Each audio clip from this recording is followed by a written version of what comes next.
Cassandra Juniphant is the founder of Ori Ara. They are a self-care company. She's helping busy, hardworking professionals prioritize self-care and development as a personal and professional competitive advantage. She is the author of the the Body Ministry. It's a playbook for your health and fitness journey. Welcome to the show, Cassandra.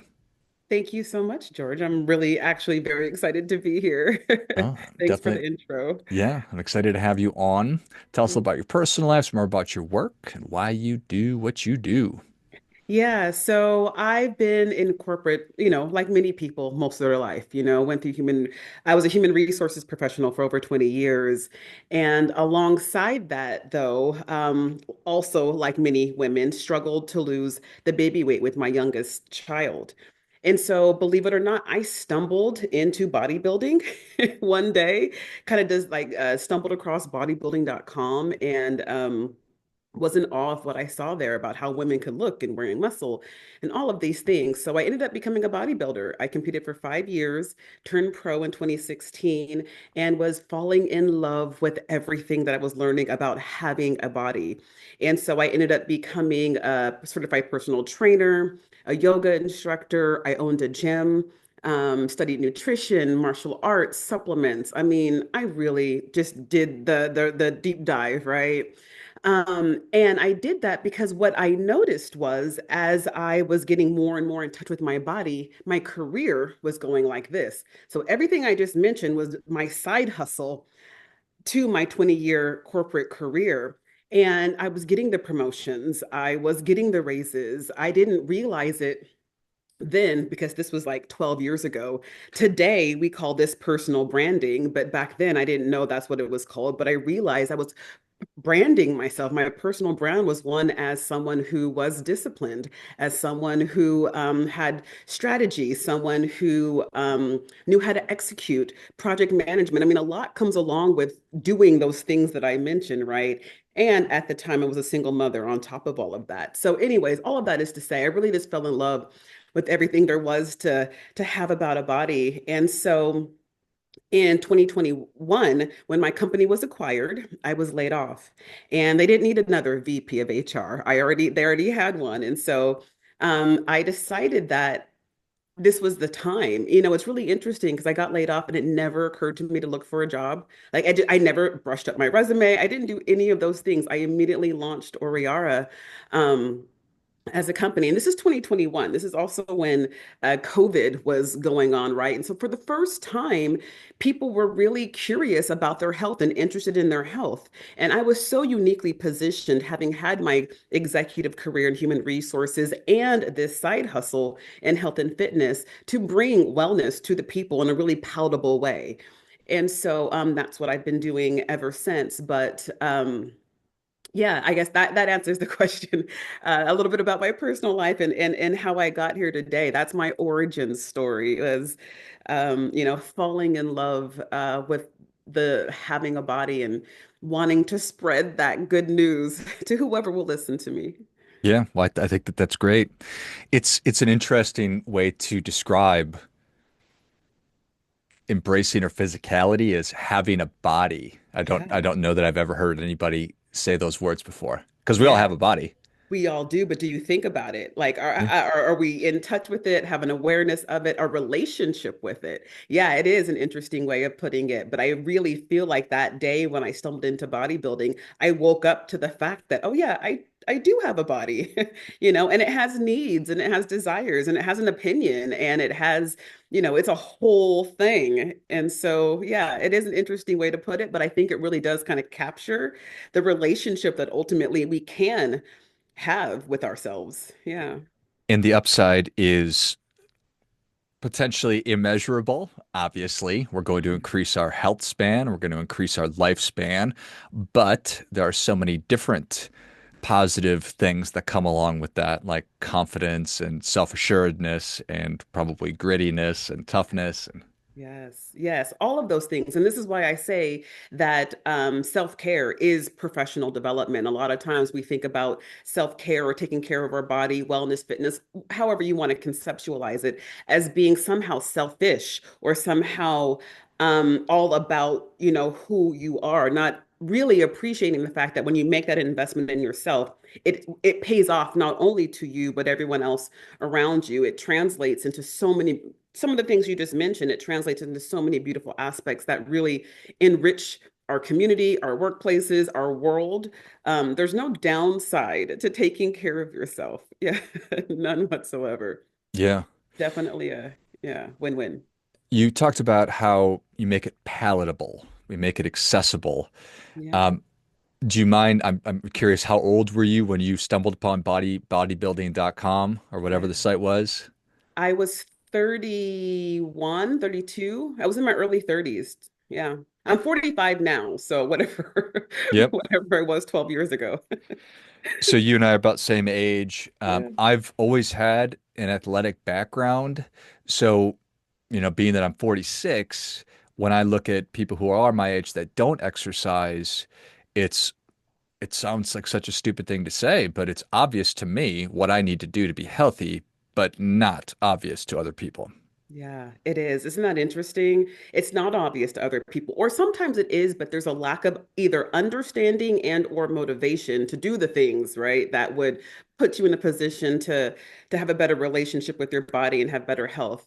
But we live in a world that is so distracting, and this is part of the reason why I do the work that I do, because for the first time, like we're always living in unprecedented times. Like obviously, right? The world progresses, but we really are living in unprecedented times in this being really the first time our society, and I'm talking specifically American society, is not built for our health or for our humanity. It is literally actively working against both of those things. And so it's no wonder a lot of us get kind of lost in the sauce and caught up with all of the things that are constantly demanding our attention and living in a world where it doesn't allow for personal self-care standards and opportunities. I mean, making dinner these days is like unheard of. It's unheard of when that's one of the most natural things a person can do is make food for themselves and their family. But that's almost unheard of because of the pace and the demands that our current society puts on us. And so yeah, it is obvious, but our lack of um, being in touch, and that kind of goes back to your statement about the how weird it is to say that, we have a body. We're so disembodied, we're so disconnected from our body. So between that disconnection that we have with our bodies and then the environment that we're living in, that is literally actively working against our health and our true humanity, it's no wonder. It's really unfortunate, but it really is no wonder. And so with us being the same age, you're Gen X, right? And I think Gen X was one of the last generations that had that sense of connection to body and connection to what I would have, I guess, call like just kind of like the normal pace of life. You probably grew up still eating home cooked meals to a certain degree. You probably rode your bike and walked to school and do things like that, that kids just don't do these days. We were literally the last generation to experience health and an environment that supported health and humanity. And so for us, I think, yeah, we can look at it and be like, something's missing here. I know what to do. But for the generations that have come after us, it's really challenging for them. There's no baseline, there's no memories, there's no, anything to really grab onto substantial as they've grown up. It's the digital age, it's a completely different world, literally, for them. Yeah, Fascinating and terrifying and sad for them, that's a good way to Cassandra. put But it. but I suppose that that's one of the reasons that we're here to remind people that we do in fact have a body that is us. Do you think that there's people out there that are folks feeling like their body is a separate part of them? It's like my brain is or my mind is separate from me, my body is separate from me. That sounds odd to say, but maybe that's a feeling or it's a foreign thing.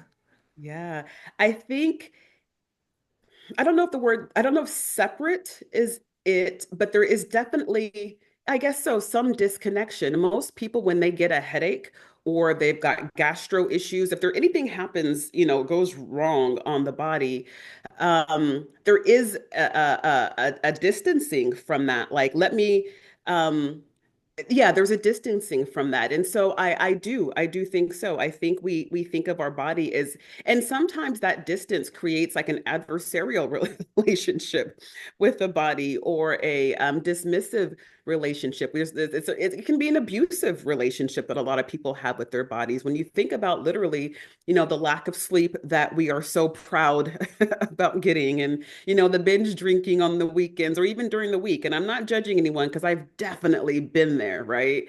But we abuse our body, and we do not make the connection with how we treat our body with our quality of life. And I think so in that sense, yeah, there's a dramatic separation from how we are showing up to the world, and then therefore how the world responds to us, and not just physically, but I'm also talking about energetically. And that resulting, the correlation or the causation rather, from our body and how we take care of it or not. Yeah. I think that that's really well said. And certainly we can all just spend a second thinking about the last time we ran into somebody we hadn't seen in a while, or meet somebody new for the first time, and they're a very, very healthy, strong, energetic person versus somebody you see like, oh my gosh, that person looks terrible. They look exhausted. Or you could tell when people are burning the candle at both ends. Yeah. And to your point, society and everything kind of gets us to that point, and I'm trying to carry my body over the finish line, whatever that is, on a daily basis, and it is adversarial, and that's just not healthy. So Yeah. what you're describing is having a healthy relationship and being connected, realizing or remembering that we have this body, and treating it correctly and serving it. There are all these second level direct positive things that happen from it. So, how do we get started? Yeah, that's a great question. I think it starts with the curiosity, right? Like once you do become aware that we have a body, like you come into that understanding, the next thing is just to develop a curiosity. And that curiosity literally opens up the neural pathways in your brain to go in search of answers, and you will find them. You will absolutely find them. But it's first like, well, why do I have a body? What can it do? What is it made for? How does this thing affect it? And how does that thing affect it? And really just paying attention, and really, again, I call it entering into relationship, which does sound odd, but I mean, anytime you enter in a relationship with somebody, what do? You want to ask them 1,000 questions to get to know them. Our body's exactly the same way. It's truly magical. It's truly, truly magical, but we are so dismissive of it because I guess, like other relationships that we have, when you're with it 24/7, you can tend to take things for granted, right? But to circle back to answer your question, it starts with a curiosity, and just getting curious. Why do I have this body? What is it made to do? How can I optimize it? What is the potential? What would life be like? I like to pose the question, what would life be like if you were at your healthiest? Like what comes with that in your life, in terms of your relationships, in terms of your work, in terms of, like we talked about before, your confidence. um how do you show up to the world differently when your body doesn't ache, or when you feel comfortable in your skin? These are all questions that we can begin to ask ourselves, that again will create the neural pathways to go in search of the answers. And when you start asking questions, the universe always responds, maybe not always in the way that we are expecting, but the answers will come. And it's just a matter of being interested in what's being shared with us, as far as those answers go. So yeah, get curious. I think that that's a really good first step. Yeah. What would my, how much, how much better could my life be? What would I like my body to be or be able to do? These are all questions that I ask myself. I know that you're a mom. I'm a dad. I've got three kids. I mentioned I was 46. I've got an 8-year-old, a 5-year-old, and and a baby. And so I Oh, ask myself, I said, is this the body that I want to bring with me into the next stage of my life when I was about 40 years old? And the answer for me was no. So I think that that is another question which is very much germane and kind of aligned with the questions that you just said. yeah. And that's we if we can all ask ourselves a question like you just said and be really honest with ourselves, I think that that's really, really important step. Yeah, yeah. Be honest and with no shame, no judgment, right? I think that's part of the reason why we don't ask ourselves those questions because we're not going to really like the answer. Not maybe appreciating that it's a journey for all of us, even for someone like myself who's, been doing this for over 12 years. I'm a 45-year-old woman now versus being in my, early 30s. I've got a very different body. I've got a very different set of circumstances that I'm, navigating. And so it's continuous learning for myself. And along with that continuous learning is a lot of non-judgment, a lot of grace. There's one thing, one dose of medicine I think we could give everybody would be take a dose of grace. Like just be kinder to yourself because none of us are being taught how to do this. None of us really know how to navigate this crazy, fast-paced, digitally demanding, ultra-processed world in a healthy manner. Like who's got there's no rule book. And so yeah, being kind to yourself as we all are trying to figure this out. Yeah, I couldn't agree more. And Yeah. grace is essential to that, both to myself and that to other people. Yeah. I think I find it to be inspiring when I meet people that are in their 60s, 70s, and even 80s who are still very, very active. I find it to be inspirational and exciting that it's possible to not only feel good, or rather, it's to both possibly to feel good and to remain really active as you want to be as we get older. And we don't, there's nothing that's universally true for everyone, but do you think that most people can get results? They might not feel incredible. They're not going to be Mr. and Mrs. Olympia necessarily, but they can feel better. Oh, What's 100%.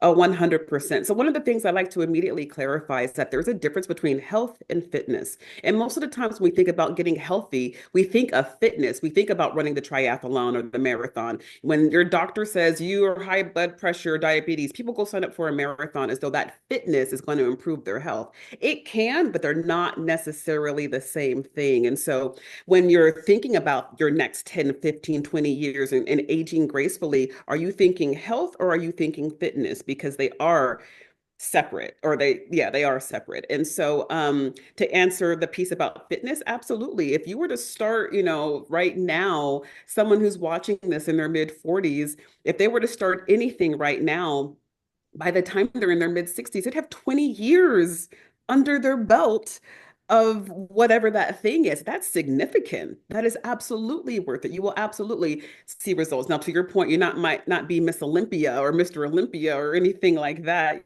but you will absolutely see the fitness results. You will see your body respond.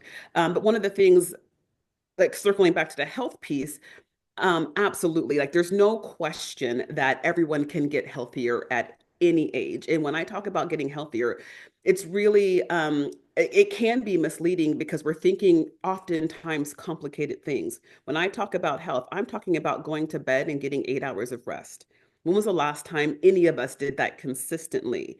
You can work out and, eat right and see results in, weeks, months. But if you get a good night's rest, you see immediate health benefits in that night's rest, like immediately. That's the power of something as simple as sleep to getting healthy. And again, someone watching this who might be in their mid 40s who wants to get healthy and has no idea where to start, feels overwhelmed, start with a good night's rest. And then when you wake up in the morning, start drinking some water. Those two things at all, staying hydrated and being well rested, is the perfect way for anyone to get started on their health journey. And what I always tell people is focus on the health first, focus on the nourishment, get the rest, get the hydration, eat some, green foods and nourish your body. And before you know it, you'll have the energy and the desire and the motivation to move your body. We often want to go straight to the fitness piece and then end up not being consistent and falling off and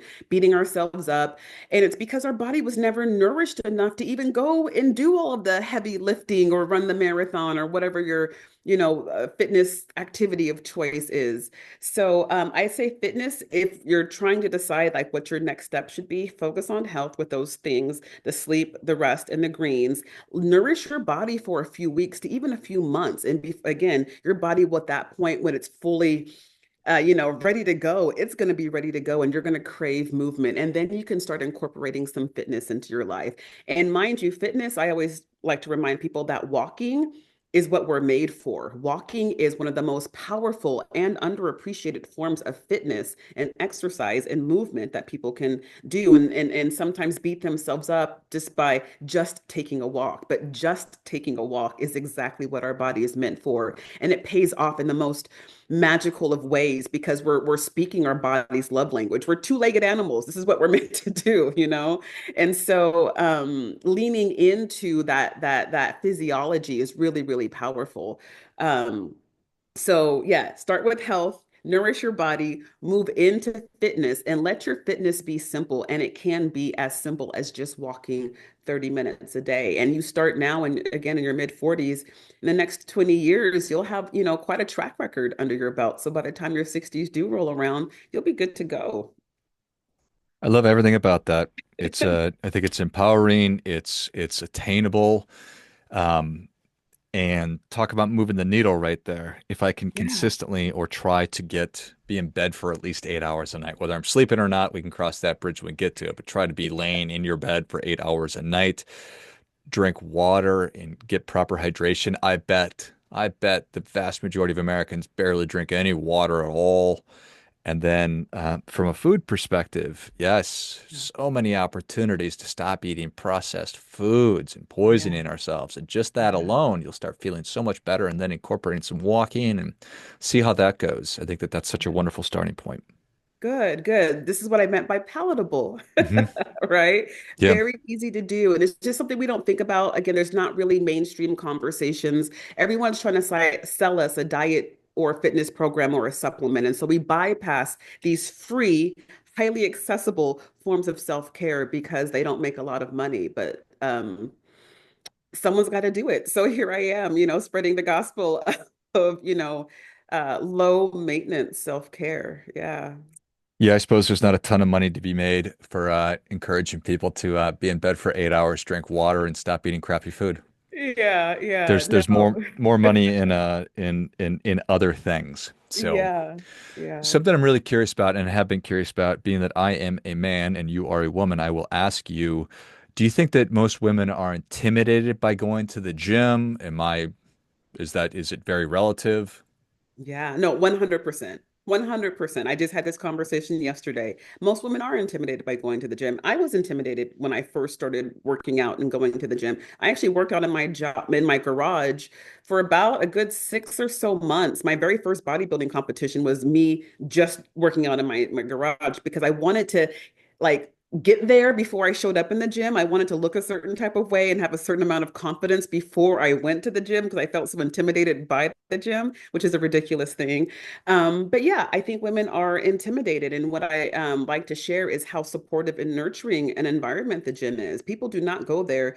People are literally going there to make themselves better. That is the sole motivation behind showing up to the gym, and they respect the hell out of anyone else who's there with them, especially if you're part of that early morning crowd. There's something about the people who go to the gym from like 4 to 6 a.m. It's family. Like it's like we got you, and you will never find a more supportive environment. And I tell women specifically, if you're nervous, go to the ladies' restroom. The ladies' restroom will build up your confidence like nothing else. We're in there congratulating each other, answering questions about how to do this and how to do that. Like you will make friends. You will find your sisterhood in the ladies' room of the gym bathroom if you just give yourself that chance to show up to it. I promise you it'll change your life and it'll change your perspective on those, gym rats and the meatheads and all the other, ways we describe that community. Yeah. Yeah, I appreciate that very much. So Yeah. certainly been my experience as well. And it's such a it's such a simple shift away from viewing people that are at the gym as a meathead versus these are people that are absolutely committed to being healthy and everything that we've been talking about. So you're probably a lot more like them than you are different. It's just a new environment. So Yeah, 100%. Like if you're not nervous to go to a bar where you don't know what you're going to get, you certainly should not be nervous to go to the gym where you know the crowd, right? You know the demographic. So supportive, so supportive. And I'm one of those gym people where if I see somebody show up and for a little bit and then they disappear and then they come back, I'm going to go over to you. Where you been? I missed you. I noticed you were gone. Are we doing this or not? Like I'm going to make you my friend just because I know what that feels like. And a lot of, consistent gym goers do the same. I learned that from other people. I've seen other people do that. It's very much how we like to embrace and welcome the newbies. Yeah. That's a Yeah. really powerful thought is, are you comfortable Yeah. walking into a bar? Well, sure. Okay. Well, yeah. The bar is fraught with a lot more hazard than going to the gym for sure. So interesting. I love it. 100%. Well, Yeah. Cassandra, thank you so much for coming on. Where can people learn more about you? How can they engage with you? Yeah, please. So visit my website, oriara.com, oriara.com. Lots of fun stuff on there, lots of free stuff on there, all about self-care and making it, feel palatable just like this. So visit there, take a look at my book that's coming out on the 22nd of February. Take a look at the courses I have. Self-care isn't just for Sundays, self-care 101. Lots of good stuff there. So oriara.com. Excellent. Well, if you enjoyed as much as I did, show Cassandra your appreciation. Share today's show with a friend that also appreciates good ideas. Go to oriara.com, ORAORIARA.com, and pick up a copy of what is the name of your book? The Body Ministry, a playbook for your health and fitness journey. Pick up that on the 22nd as well. Thanks again, Cassandra. Thank you so much. Until next time, remember, do your part by doing your best.